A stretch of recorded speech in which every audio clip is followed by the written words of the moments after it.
카메라 흔들림, 문이 거칠게 열리는 소리. 지연 숨 가쁘게. 잠깐만요, 이게 도대체 뭐예요? 누가 이런 짓을. 정적? 누군가의 발자국 소리만 들림. 벌써 알아버렸네 하지만 아직 시작도 안 했어. 지연의 손에서 떨어지는 서류, 바닥에 흩어지는 사진들. 지연이 본 그 한 장의 사진. 그게 모든 걸 뒤집어 놓을 줄은. 전기가 꺼지는 소리. 삐하고 울리는 경보음. 지연 떨리는 목소리. 안 돼, 이러면 진짜. 그리고 그 순간 일어난 그 일. 당신은 예상할 수 있을까? 또? 귓가에 울린 소리는 시장 안에서 들리는 평범한 노크와는 달랐다. 문을 두드리는 리듬도, 힘도, 그리고 그 뒤에 이어지는 정적도 낯설었다. 정희는 자연스레 시계를 봤다. 6시 정각. 떡을 사러 오기엔 아직 너무 이른 시간이었다. 한두 번이면 그냥 지나칠 수도 있었습니다. 그런데 그 소리는 매일 같은 시간에 반복됐습니다. 처음엔 이른 손님인가 싶어 문을 열어보았지만 그날 문 앞에는 손님 대신 작은 종이 상자 하나가 놓여 있었다. 시장처럼 익숙한 곳에서 익숙하지 않은 기척이 남긴 그 상자는 정희의 마음을 어지럽혔다. 누가 이런 걸? 그녀는 주워들며 주변을 둘러봤다. 아직 불이 켜진 가게는 몇 곳뿐이었고 누군가 골목 끝으로 달아나는 기척도 없었다. 시장 전체가 유난히 조용했다. 종이 상자는 작았다. 떡을 포장하는 것보다 조금 작은 크기였다. 겉면에는 아무 글씨도 스티커도 붙어 있지 않았다. 그 단순함이 오히려 정희를 더 경계하게 만들었다. 그녀는 조심스럽게 상자를 열었다. 그리고 숨을 들이켰다. 그 안에는 작은 흰 봉투 하나가 들어 있었고 그 봉투 안에는 종이장 한 장. 글씨는 삐뚤하고 급하게 쓴 듯했다.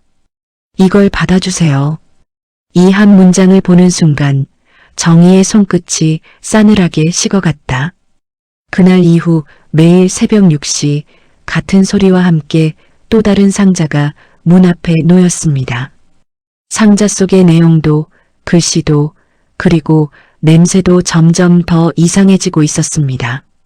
어떤 날은 봉투 안에 어린아이 사진처럼 보이는 것이 있었고 어떤 날은 떡집에서 쓰는 재료들과 관련된 듯한 낯선 물건이 들어 있었다. 정희는 누구에게도 이 사실을 말하지 못했다. 말할 수가 없었다. 이유는 그녀 자신도 설명하기 어려웠다. 설마 나랑 무슨 상관이 있다고. 그녀는 그 말을 중얼거리며 상자를 서랍 깊숙한 곳에 넣었다. 숨기듯이, 가리는 듯이. 그런데 그날 새벽, 또렷하고 규칙적인 노크 소리가 다시 울려왔다. 또? 정혜 씨는 알 수 없었습니다. 왜 이 소리가 점점 더 가까이 들리는 것 같은지. 그녀는 문 쪽을 바라보며 천천히 숨을 골랐다. 문 밖에는 또 어떤 상자가 놓여 있을까? 아니면 이번엔 상자만 있는 게 아닐까? 그 순간 겨울 새벽보다 더 차가운 한기가 가게 안으로 스며들기 시작했다. 새벽 6시의 노크 소리가 또 울렸던 날 이후 정희는 그 상자를 가게 한쪽 서랍에 그대로 넣어둔 채 하루를 이어갔다. 반죽을 치고 찜통을 열고 떡판을 닦는 일상은 언제나와 다르지 않았지만 손끝에 걸리는 작은 떨림만큼은 전과 같지 않았다.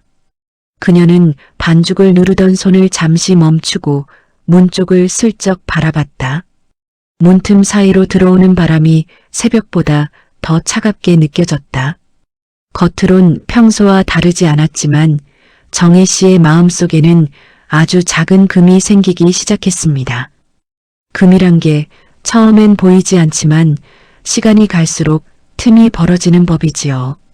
정희가 가게 문을 열자마자 바로 옆 채소가게 사장 미숙이 손을 흔들며 다가왔다. 언니, 오늘도 새벽부터 바쁘네. 근데 얼굴이 좀 안 좋아.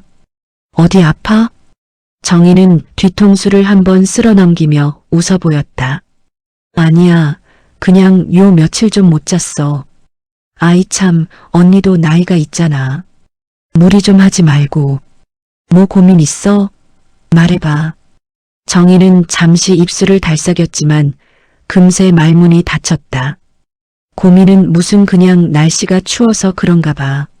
사람들은 늘 그렇습니다. 가까운 사람일수록 말 못하는 게 더 많아집니다. 정희는 손님 몇 명을 응대한 뒤 서랍을 다시 열어보았다. 봉투를 꺼낼까 말까 주저하다가 결국 종이 상자를 손에 올렸다. 상자 안에는 전날과는 또 다른 물건이 들어있었다. 아주 오래된 듯한 수첩 한 권. 겉표지가 갈라져 금이 가 있었고 이름도 적혀 있지 않았다. 정희는 손끝으로 수첩을 조심스럽게 넘겼다. 수첩 안에는 날짜만 적혀 있고 기록은 하나도 없는 빈 페이지가 대부분이었다. 그런데 마지막 장만 달랐다. 짧은 문장이 적혀 있었다.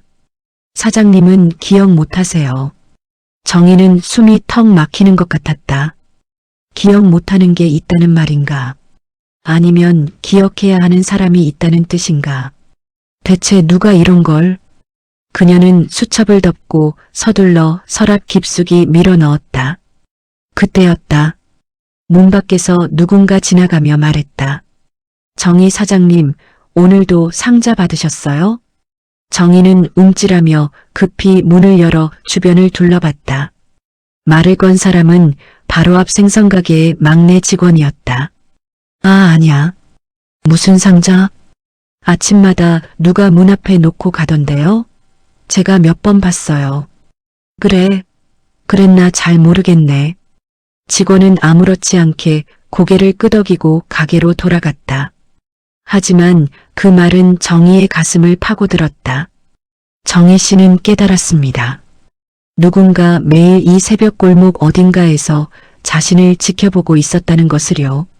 시간이 조금 흘러 단골 손님 몇 명이 와 떡을 사갔다. 누군가는 손주 돌잔치 얘기를 했고 누군가는 새로 생긴 백화점 떡집 얘기를 꺼냈다. 시장 특유의 정감 있는 이야기들이 오갔지만 정희에게 그 말들은 멀리서 들리는 소음처럼 스쳐 지나갔다. 손님이 모두 떠난 뒤 미숙이 다시 가게 안으로 얼굴을 내밀었다. 언니, 점심에 시장 사람들 모여서 국수 먹는다는데 같이 갈래?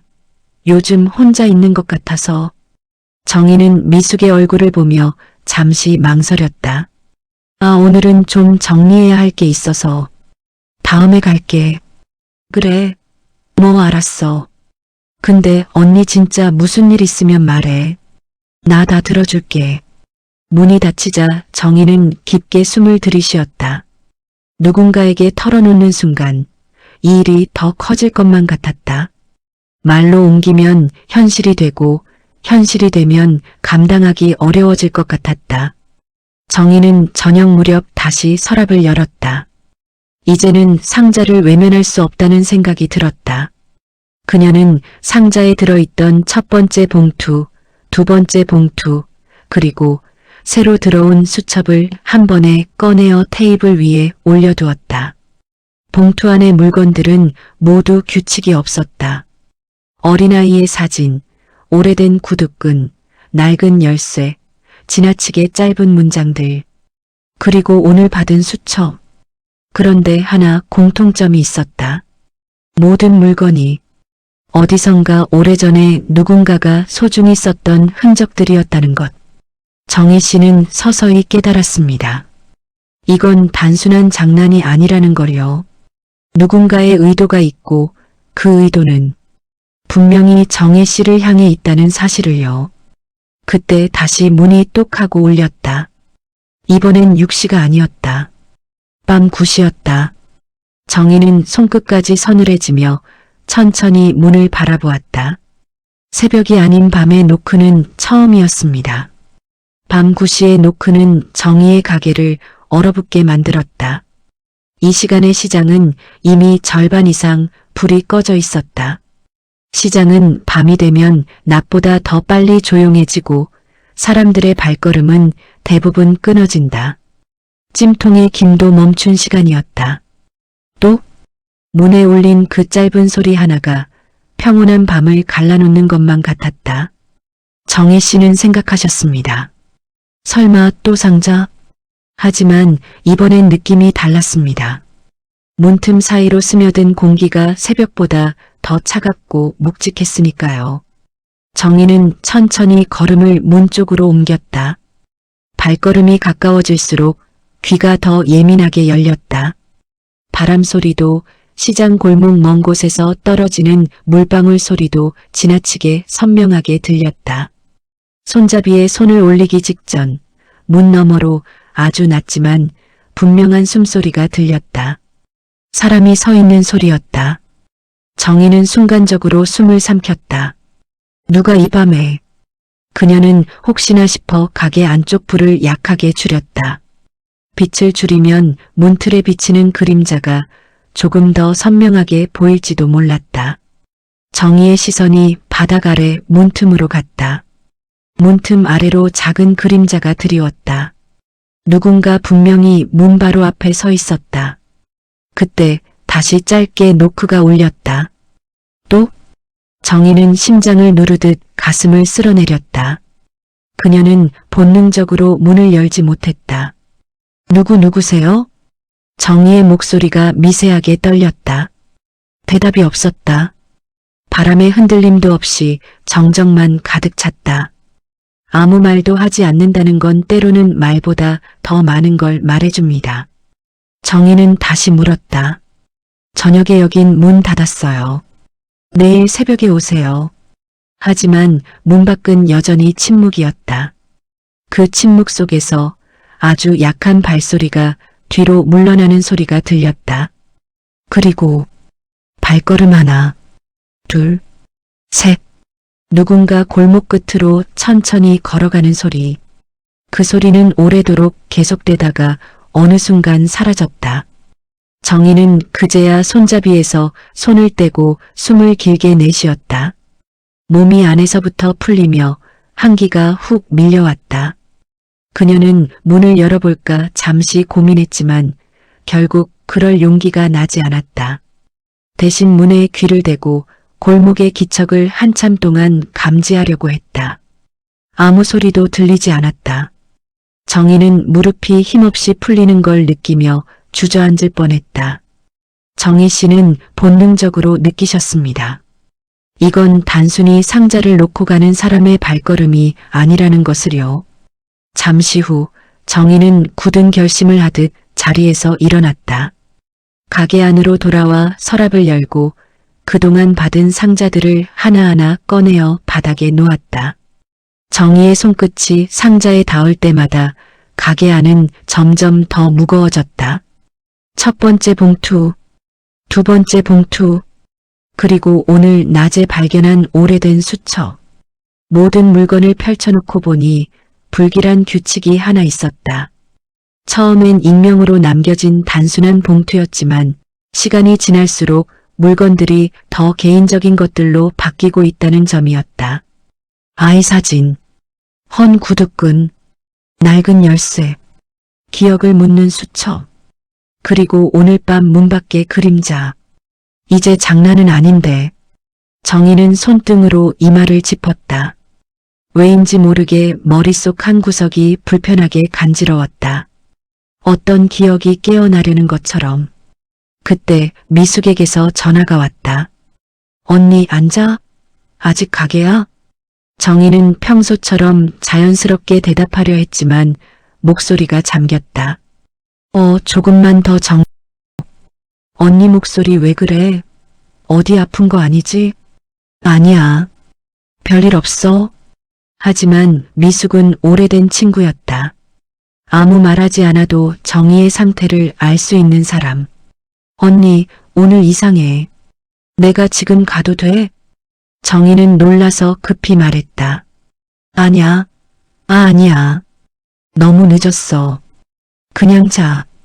정말? 언니, 나 걱정된다니까. 정혜 씨는 알고 계셨습니다. 누군가 곁에 있어주면 훨씬 덜 무서웠겠지만 지금 이 일에 누군가를 끌어들이고 싶지 않으셨던 겁니다. 전화를 끊고 가게에 불을 끄려는 순간 문 아래에서 희미하게 빛나는 기척이 보였다. 정희는 천천히 다가갔다. 문틈 아래 아주 얇은 흰 종이장이 끼워져 있었다. 누군가 방금 넣고 간 것이다. 손끝으로 종이를 끌어냈다. 글씨는 예전의 삐뚤한 필체와 같았다. 사장님, 오늘은 문 안 열었네요. 정희의 손이 덜컥 흔들렸다. 지금 바로 방금 문 앞에 누군가 있었다는 뜻이었다. 정희 씨의 마음속 작은 금은 이 밤 최초로 깊게 뒤틀리기 시작했습니다. 그리고 이는 절대 되돌릴 수 없는 균열이 되려 하고 있었습니다. 정희는 밤이 깊어도 잠을 이루지 못했다. 새벽부터 이어진 긴 하루가 끝났지만 마음 한켠의 불안은 그대로 남아 있었다. 가게 안작은 탁자 위에 놓인 상자들을 바라볼 때마다 심장이 조여오는 느낌이었다. 손끝에 닿는 상자의 모서리, 종이 봉투의 질감, 오래된 수첩에 갈라진 표지, 모든 것이 그녀에게 무언가를 말하고 있었다. 정희 씨는 그날 밤 오랜만에 마음속에서 아주 깊은 결심을 하셨습니다. 더 이상 미루면 안 된다. 직접 확인해야 한다. 탁자 위 상자를 조심스럽게 들어 올리며 정희는 숨을 길게 내쉬었다. 손목이 욱신거렸지만 마음속 어떤 무게가 조금 가벼워지는 느낌도 있었다. 이제야 제대로 알 수 있겠지. 작게 중얼거리며 손끝으로 상자 덮개를 열기 시작했다. 그 순간 갑자기 문 밖에서 발걸음 소리가 들렸다. 빠르고 경계하는 듯한 발걸음이었다. 정희는 손을 멈추고 문을 바라보았다. 심장이 터질 듯 뛰었다. 또 문 두드림이 아니라 문을 강하게 밀치는 소리였다. 정희는 놀라 뒤로 물러서며 상자를 테이블 위에 떨어뜨렸다. 그 순간 상자 속 봉투 하나가 살짝 열리며 종이장 몇 장이 흩어졌다. 정희 씨는 처음으로 알았습니다. 이건 더 이상 혼자가 감당할 수 있는 일이 아니란 것을요. 문이 갑자기 열리며 그 남자가 가게 안으로 들어왔다. 그의 눈빛은 평소처럼 무표정하지 않았다. 두려움과 절박함, 혼란이 뒤섞여 있었다. 정희는 숨이 막혀 손을 가슴에 얹었다. 왜 또 오셨어요? 목소리가 떨렸다. 남자는 잠시 숨을 몰아쉬더니 입을 열었다. 사장님 제발 열면 안 됩니다. 이건 말이 막히듯 그는 멈췄다. 눈빛이 급하게 상자를 바라보다가 다시 정희를 향했다. 이 상자는 사장님이 열면 안 돼요. 오늘은 특히. 정희는 몸을 떨며 물었다. 왜요? 누가 이렇게? 왜 매일 놓고 가요? 남자는 잠시 망설이다가 짧게 대답했다. 말씀드릴 수 없습니다. 그냥 사장님이 열면 모든 게 달라질 겁니다. 정희의 손끝이 상자에 닿았다. 숨을 깊이 들이쉬고 이제는 상자를 열어야 한다는 생각에 마음이 굳어졌다. 하지만 남자의 눈빛에서 어떤 경고와 부탁이 동시에 느껴졌다. 그제야 정희는 깨달았다. 이건 단순한 상자가 아니라 누군가의 혹은 무언가의 메시지라는 것을. 그 순간 정희 씨의 마음은 두 가지 감정 사이에서 흔들렸습니다. 호기심과 두려움, 확인하고 싶은 마음과 감당할 수 없을까봐 겁나는 마음. 모든 것이 뒤섞여 숨이 막힐 듯 했지요. 남자는 한 걸음 다가오며 손을 내밀었다. 사장님, 오늘은 절대 열면 안 됩니다. 정희는 손을 멈추고 상자를 바라봤다. 손끝에 닿아있는 종이장, 수첩, 봉투들 모두 조용히 그녀를 기다리고 있었다. 정희 씨는 알 수 없었습니다. 이 밤, 이 순간 문 앞의 남자와 상자 속의 비밀이 어떤 결말로 이어질지 말입니다. 정희는 잠시 눈을 감았다가 천천히 떴다. 심장이 쿵쿵 뛰었다.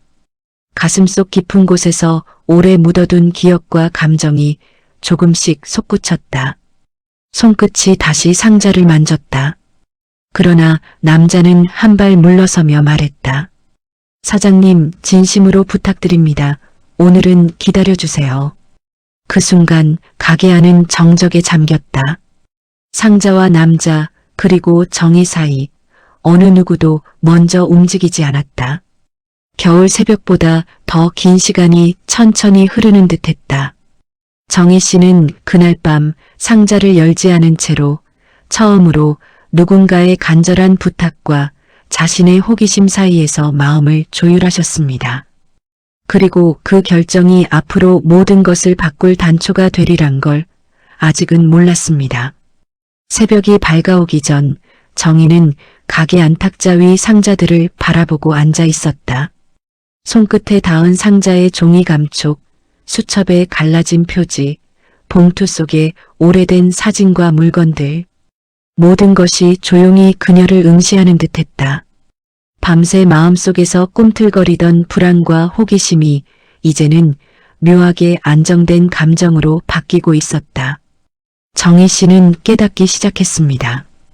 이 상자들은 단순한 장난이 아니라 오래전부터 이어져 온 누군가의 마음이었으므려. 그리고 그 마음이 결국 그녀에게 닿으려 한다는 사실도요. 손끝으로 첫 번째 봉투를 조심스럽게 열었다. 안에는 사진 한 장과 작은 편지가 있었다. 사진 속 아이는 어린 시절의 정희와 아주 닮아 있었다. 편지에는 간단한 글귀가 적혀 있었다. 이제야 드릴 수 있게 되었어요. 오래 기다렸죠? 정희는 손을 떨며 수첩을 펼쳤다. 빈 페이지 사이에 작은 기록들이 나타났다. 오래전 잃어버린 친구의 이름, 잊고 지냈던 약속, 그리고 사라진 가족의 기억. 그 기억들은 상자를 통해 조용히 그녀에게 전해지고 있었다.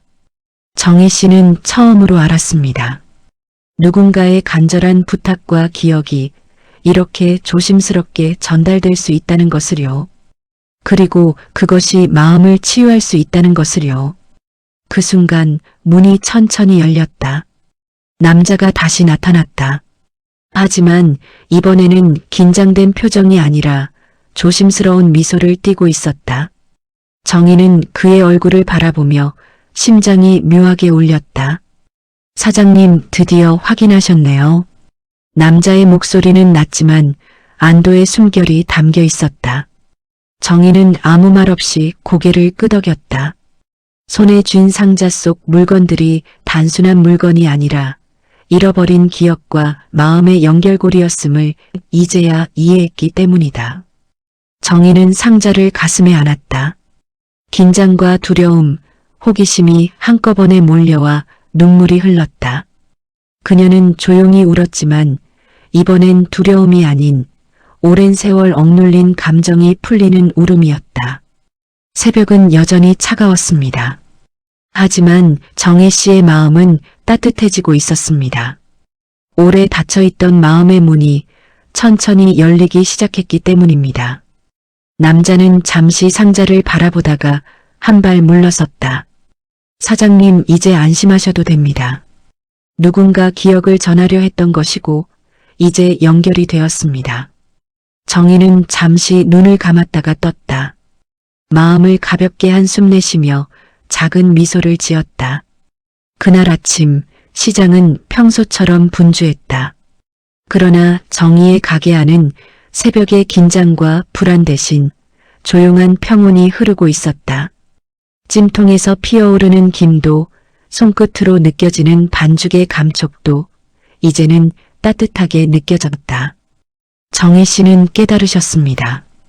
삶에서 가장 무거운 순간도 누군가의 진심 어린 마음과 맞닿으면 가벼워질 수 있다는 것을요. 그리고 오늘 그녀는 비로소 오래 묻어둔 감정과 마주하며 마음을 열었습니다. 이제 다시 하루를 살아갈 힘을 얻으신 것이지요. 정희는 상자를 조심스레 정리하고 창밖으로 스며드는 새벽 햇살을 바라보았다. 시장 골목은 여전히 차가웠지만 그녀의 마음속 세상은 따뜻하게 빛나고 있었다. 새벽은 여전히 춥지만 이제 정희 씨는 알고 계십니다. 혼자가 아니며 기억과 마음이 연결될 수 있다는 것을, 그리고 그 연결이 삶을 조금 더 부드럽게 만들어준다는 것을요. 여러분이라면 문 앞 상자를 열어보시겠습니까? 구독과 좋아요, 알림 설정까지 해주시면 다음 이야기도 바로 확인할 수 있습니다.